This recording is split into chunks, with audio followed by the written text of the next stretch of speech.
Bom dia, pessoal.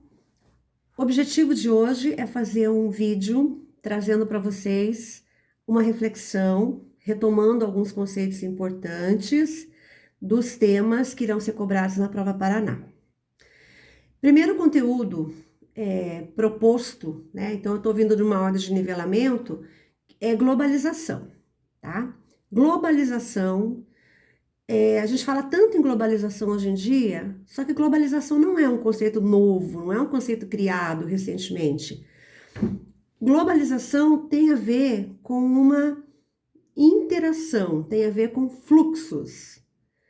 Fluxos de informação, de capitais, de mercadorias, né? Financeiro, cultural. Então, essa troca, esse contato de uma nação com a outra, de um povo com o outro.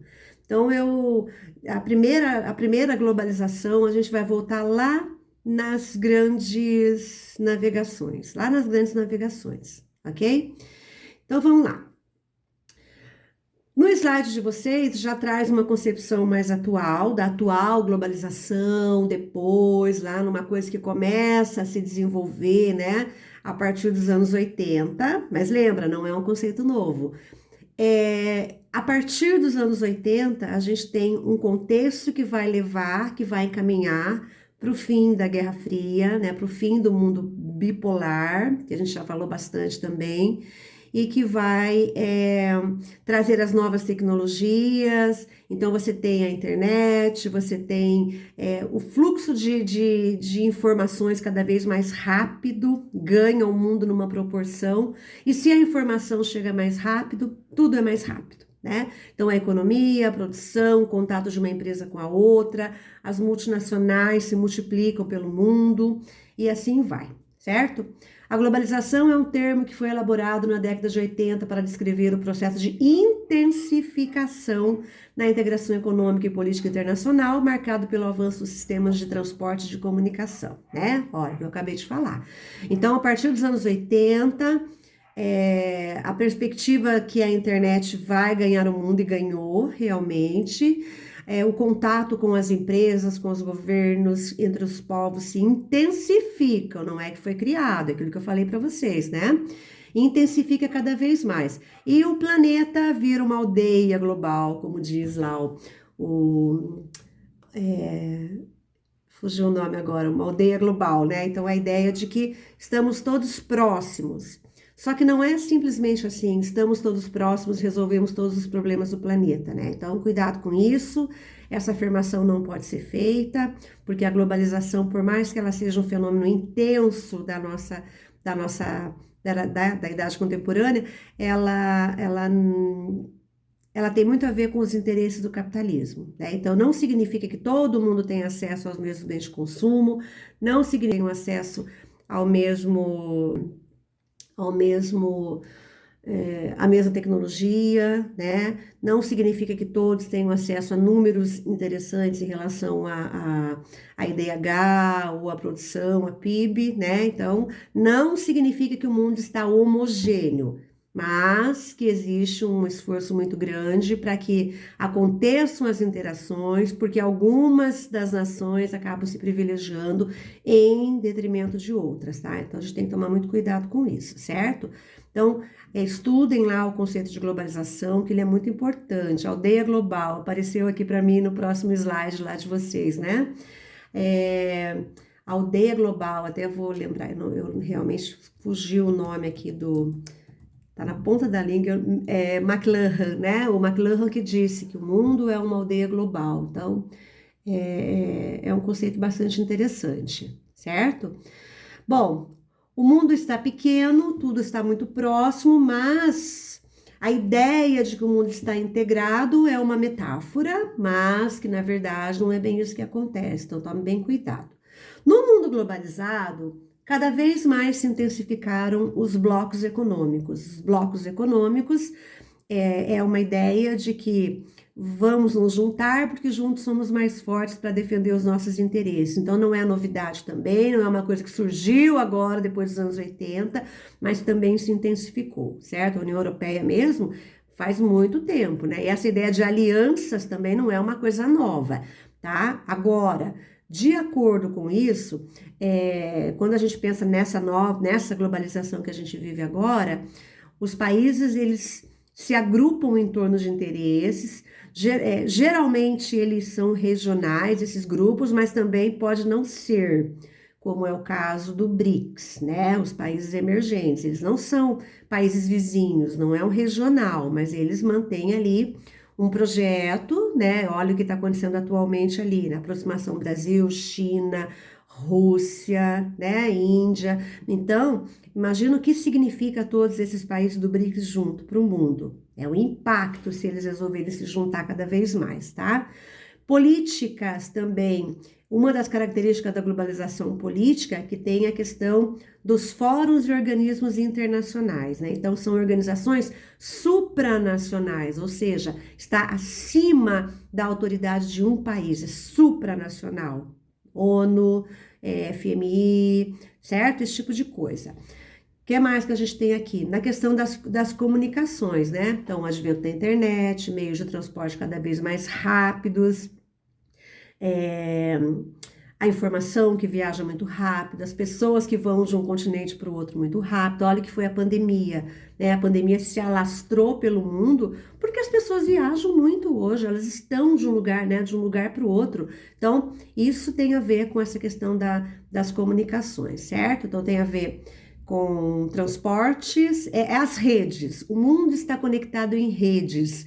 Redes também é um conceito da geografia muito valoroso atualmente. Não que os outros não sejam, mas rede sim, porque o mundo é globalizado, certo? Estamos conectados em rede.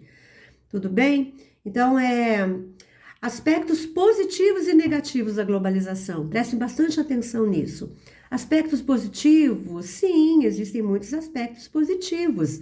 Acesso de produtos de diferentes países, a gente consegue na palma da mão no smartphone comprar produtos de qualquer lugar, né? Então, essa conexão nos favorece. Saber de coisas. Imagina quanto tempo demorava para chegar um produto, uma novidade, no começo do século passado e hoje. Quanto tempo demora para chegar, né? Mercados mais competitivos. Olha o que rolou essa semana lá com a questão da Shein, né? E aí, vai vir para o Brasil? Vai. Por quê? Porque é um mercado interessante. E só que essa competitividade, ela também é vista de um lado negativo, porque, mas daí a empresa de fora vai vir para prejudicar o comércio nacional. Mas tem outras indústrias que já estavam no Brasil também, que não eram chinesas, mas que também já estavam aqui. Estavam prejudicando? Então tem que pensar sobre isso. Maior fluxo de capitais e investimento entre os países, né? Maior fluxo, capitais, dinheiro, investimento. Então ele é muito fluido, as coisas vão e vêm. É o mundo líquido do Balmo, né? O mundo vai e vem, as coisas estão sempre tendo essa interação. Maior desenvolvimento tecnológico. A tecnologia chega, ela demora, mas ela chega. Por quê? Porque a tecnologia é uma mercadoria. Quanto mais as pessoas comprarem a tecnologia, melhor é para o capitalismo, né? Então a tecnologia ela vai chegando. No aspecto social, o encontro entre diferentes culturas e o desenvolvimento de setores como turismo e serviços. Sim, né? A interação entre as culturas desde bobeira, imagina uma praça de alimentação de um shopping, a quantidade de pratos de gastronomia ali, de comida diferente que você encontra, né? Ou a gente faz em casa, você olha lá num vídeo com uma coisa diferente que você quer fazer em casa, a moda, a música, o cinema, olha como é rápido, olha o streaming, o que é isso? Hoje você tem de diferentes países, né? Não precisa ser só de um país, então isso é uma mudança também, tá? Turismo, serviço, você tem acesso à informação. Quero fazer uma viagem para tal lugar, como é que eu vou fazer? A internet facilita muito, certo? Os vídeos no YouTube, olha como facilita a nossa vida, tá? Tudo isso. Bom, e aspectos negativos da globalização? Assim como as informações, os capitais circulam mais, as crises também chegam, porque as crises são cíclicas. O que acontece em um país vai ter reflexo lá no outro país, ou no mundo, ou no seu grupo regional ali, certo? Então, as crises, não tem como você dizer, estou ilhado, nada vai me atingir, né? Então, porque o mundo está interligado. A crise, ela viaja junto, né, com isso. Alguns setores podem não se adequar, elevando o desemprego do país. É o que eu acabei de falar lá, né? Assim como tem a competitividade, isso pode ser prejudicial também, às vezes, para a economia de um país que não consegue competir com o outro país, por um motivo ou outro. As multinacionais que entram e afetam os produtores menores, criando monopólios na economia. O que é monopólio? Monopólio é quando fica na mão de uma só, né? De um grupo ou de uma, tá? Então, isso pode afetar também, né? E se afetar a produção, a economia, afeta a renda, afeta todos os outros níveis sociais. Exploração da matéria-prima e mão de obra barata em países mais pobres. Isso aqui é um fenômeno assim muito muito palpável, muito muito fácil da gente verificar, né? Então, uma indústria na Inglaterra, uma indústria na Europa, uma indústria nos Estados Unidos. Quanto custa uma indústria nos Estados Unidos e na Europa? A questão da mão de obra. Quanto você paga para um operário num país desenvolvido? Quanto você paga para um operário de fábrica num país subdesenvolvido, né? A diferença é gritante. Num país desenvolvido, num país de primeiro mundo, as leis em relação ao meio ambiente são muito, muito rígidas. E num país menos desenvolvido, não existe tanto essa preocupação. Então, é mais barato o custo de produção num país que exige menos em questão ao trabalho, em questão ao meio ambiente, né? Então, todos os benefícios que as multinacionais recebem para entrar nesses países viabilizam muito mais a produção e elas acabam saindo de um para ir para o outro, mas é exploração, não deixa de ser exploração, né? Da natureza, do ser humano e tudo vai, né? Então, aspectos negativos e aspectos positivos, ok? Então, essa foi a primeira parte, a primeira aula que a gente fala de globalização. No seguinte conteúdo, vamos lá, que eu tô com os slides abertos aqui. Nós temos sobre, vamos aqui por ordem para dar uma compreensão melhor. Número 4, nivelamento número 4. Deixa eu ver aqui se eu consigo abrir. Então, vamos para o próximo. Mundo bipolar.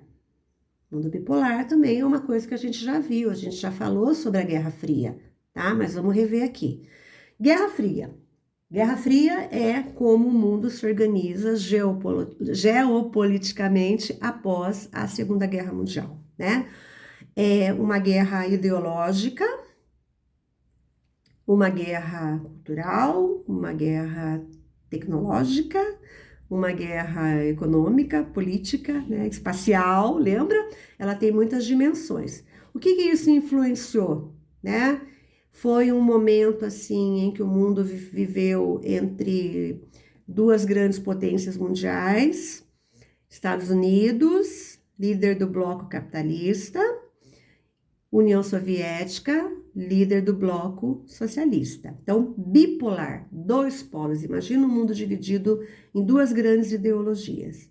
Por que fria? Porque Estados Unidos e União Soviética nunca se enfrentaram diretamente, né? Não teve uma declaração de guerra entre um e o outro. Mas o mundo viveu à beira de uma terceira guerra mundial que poderia ter sido apocalíptica, nuclear, né? De proporções assim inimagináveis. Ou não, né? A gente tem uma ideia do que seria isso. Ao mesmo tempo que não teve um confronto direto entre Estados Unidos e União Soviética, os dois estavam por trás de inúmeros conflitos, inúmeros fatos que ocorreram durante esse período, certo? Então, após a Segunda Guerra Mundial, 1945 terminou a Segunda Guerra Mundial, o mundo se organiza ali já, né, para estourar de vez, 46, 47. E vai até quando? Até 1989, a queda do Muro de Berlim, 1991, a desintegração da União Soviética. Cabo socialismo real, certo? Implicações para o cenário mundial. O que foi isso, né? Polarização do mundo, dois blocos, nunca teve um conflito direto, mais uma série de conflitos ao redor do mundo, que eu acabei de falar, né? Duas superpotências, dois grandes blocos. Tá, então vamos lá. União Soviética, leste europeu, Cuba na América, alguns países na África e na Ásia, né? Então essa foi a configuração assim de influência. Estados Unidos, América no geral, né? Tirando Cuba ali, alguns conflitos na América Central também, mas os Estados Unidos conseguiram manter o controle. Oceania, né? Austrália, Nova Zelândia. Europa Ocidental, França, parte da Alemanha, Reino Unido, aquela parte ali, e na maioria dos países africanos e asiáticos. Então, vocês viram ali que África e Ásia meio que foi grandes palcos de disputa, né? Então, uma série de guerras civis, uma série de... Porque vai acontecer depois a desneocolonização, tá? Que vai... eles vão aproveitar para utilizar essa guerra ideológica para exercer influência. Tem algumas coisinhas importantes para falar desse começo da guerra. Temos que lembrar que a União Soviética estava do lado dos Estados Unidos durante a Segunda Guerra contra o nazismo. Temos que lembrar que eles já se reuniam, os líderes, né, os grandes líderes já se reuniam antes de terminar a Segunda Guerra para ver o que ia acontecer com o mundo, né? Então aqui cita Conferência de Potsdam em 1945. Eles já haviam feito uma divisão e agora o que a gente vai fazer com a Alemanha, né? Depois do fim da guerra, ela foi ocupada em áreas em áreas, né, de dominação e acabou levando à divisão de uma Alemanha ocidental, né, a parte dos países capitalistas, e a Alemanha oriental, que ficou sob o regime socialista. A União Soviética já era socialista durante a Segunda Guerra Mundial, né? A União Soviética tinha se tornado socialista lá com a Revolução Russa, com a Guerra Civil que aconteceu, e em 1922 a União Soviética. Então não é de uma hora para outra que isso aconteceu, certo? Características da Guerra Fria. Aqui tem que pensar nos planos e nas doutrinas, certo? Então voltem lá. Doutrina... Plano Marshall, né? Primeiro vamos pensar aqui. O que foi o Plano Marshall? O Plano Marshall, ajuda econômica que os Estados Unidos vai oferecer para a reconstrução do mundo capitalista após a Segunda Guerra, né? Então, financiamento para ajudar a reconstrução. 1947 foi isso. E em 1949, a criação da OTAN, Aliança Militar. Não esqueçam, Aliança Militar dos países capitalistas, a OTAN. A OTAN existe até hoje, não esqueçam. O que mais? E a União Soviética também criou um fundo de ajuda econômica para oferecer para os países para reconstrução, a Comecon, Conselho para Assistência de Economia Mútua. E a Aliança Militar do lado socialista, Pacto de Varsóvia. O Pacto de Varsóvia acabou com o fim da guerra. E o termo cortina de ferro, não esqueçam, cortina de ferro é o termo que a gente usa, né, para mostrar essa divisão do mundo. Onde é a cortina? É o que divide, né, o bloco socialista do bloco capitalista, que vai ser ali a influência. Não pode esquecer isso também, é importante. Bom, desenvolvimento de arsenal nuclear, né? Os Estados Unidos já tinha testado a bomba atômica no Japão ao fim da Segunda Guerra. Logo, a União Soviética já consegue essa tecnologia e daí, né? Então, desenvolvimento cada vez de armas mais destrutivas. Corrida armamentista, né? Propaganda, espionagem, embargo econômico e assim vai. Uma série de fatores aí. 1989, daí a queda do Muro de Berlim, né? É importante, a Alemanha vai se reunificar, né? E daí o desmantelamento da União Soviética, do bloco socialista ali do leste europeu, ele vai um atrás do outro. Importante também, a gente vai ver isso depois com mais calma. E ao fim da Guerra Fria, a nova ordem mundial, que também a gente viu, que também a gente falou, o mundo deixa de ser bipolar e passa a ser unimultipolar, né? Então, une porque os Estados Unidos ganham a Guerra Fria e porque os outros blocos econômicos, outras potências também despontam no mundo, tudo bem? Então, a gente tem aqui, ó, um pouquinho mais, um aprofundamento, uma reflexão sobre esses 2 primeiros slides que vocês vão ter que estudar para a prova, tá? Até já!